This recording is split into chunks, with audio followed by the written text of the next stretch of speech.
I began to sort of look around the world, and what struck me most forcefully was the fact that everywhere you looked, you saw in the West and in the sort of the traditional strongholds of liberal, what you might call liberal democracy, you saw a tremendous amount of weakness, and the weakness wasn't just cyclical. It seemed to me secular and systemic.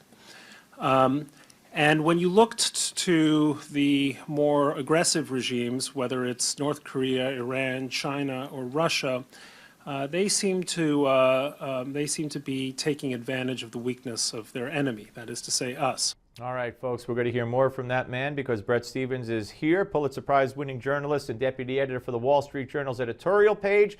Brand new book, which you're going to see on your screen, America in Retreat, the new Isolationism and Coming Global Disorder. It's so good to see you. I'm such a long-time fan. It's good to be on the show at last. Congratulations. Thank you. And I know it's been a long time coming and a great amount of time spent on it.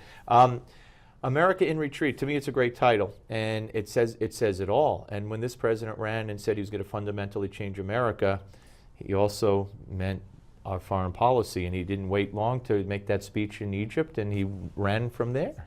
You know, the environmentalists have this saying about reduce, reuse, recycle. You see it everywhere you go. The Obama foreign policy has been rebalance, resize, and retreat. It's this progressive idea that America's footprint in the world is just too big, whether it's our carbon footprint or our military footprint or our cultural footprint, and we need to shrink it. We need to get out of the business, I'm offering Obama's view, of being the great leader and go into the business of being the largest net contributor, usually through multilateral institutions like the United Nations. And it is precisely on account of this foreign policy systematically conducted over 6 years that we've now entered this new world where the Syrians use chemical weapons against their people. The Iranians are on the cusp of getting a bomb just in the next few days, perhaps, if this deal goes through. You have the invasion of Ukraine, and of course you have the rise of ISIS, which, by the way, I don't think should be called a state. It's a caliphate.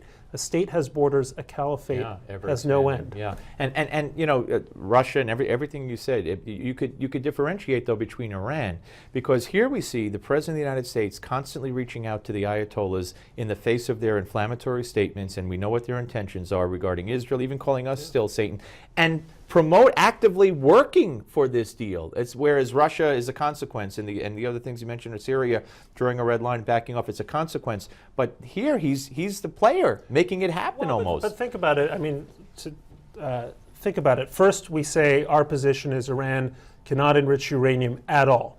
Then we retreat from that position. Well, they can enrich it in a handful of centrifuges for symbolic reasons. Now we're talking about thousands of centrifuges. First we say they must get rid of that plutonium breeding reactor. Now we say, okay, they can have the plutonium breeder. First we say they must get rid of ballistic missiles. Now we say, well, it depends on the... So at every point in that negotiation, we're stepping back, we're stepping back, we're stepping back. That's what I mean by retreat.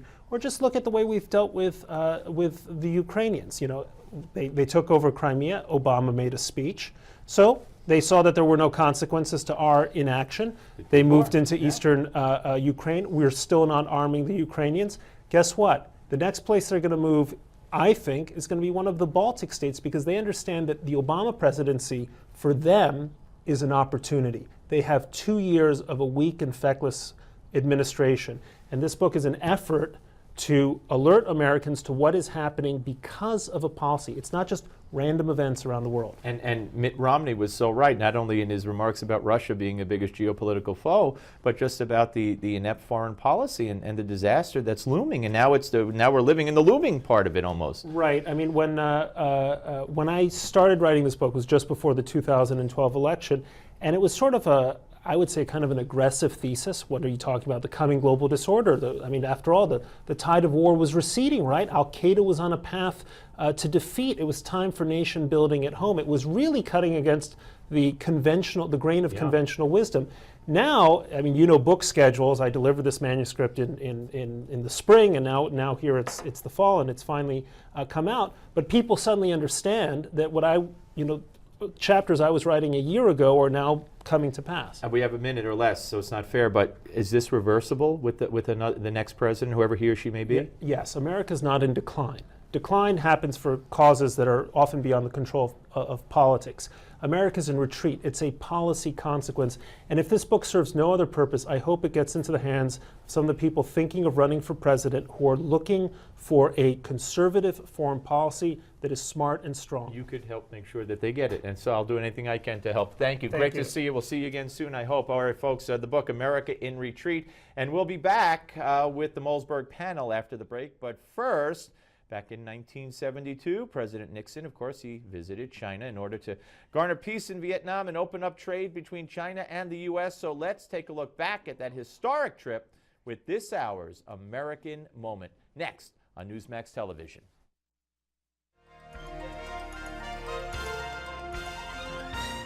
His presidency was one of the most vexing in American history.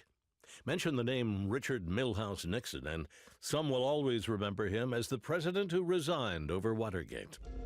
But many others will credit him with one of the greatest diplomatic achievements, the reestablishment of relations between the United States and the People's Republic of China. As I have pointed out on a number of occasions over the past 3 years, there can be no stable and enduring peace without the participation of the People's Republic of China and its 750 million people. For 25 years, diplomatic relations between the two great nations had chilled, following the United States' decision to recognize Taiwan as the legitimate government of China. President Nixon and his then National Security Advisor, Dr. Henry Kissinger, reached out to his communist adversary to change that. The meeting between the leaders of China and the United States is to seek the normalization of relations between the two countries, and also to exchange views on questions of concern to the two sides. On February 21st, 1972, President Nixon, along with his wife Pat, arrived in Beijing.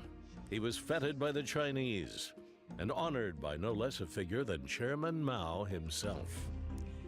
Richard Nixon's opening of China to the West has been described as genius, the boldest diplomatic move on the global chessboard in a century.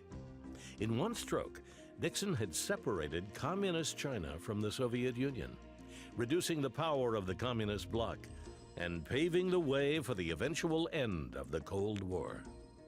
For Newsmax TV, I'm Bill Curtis, and this is an American Moment.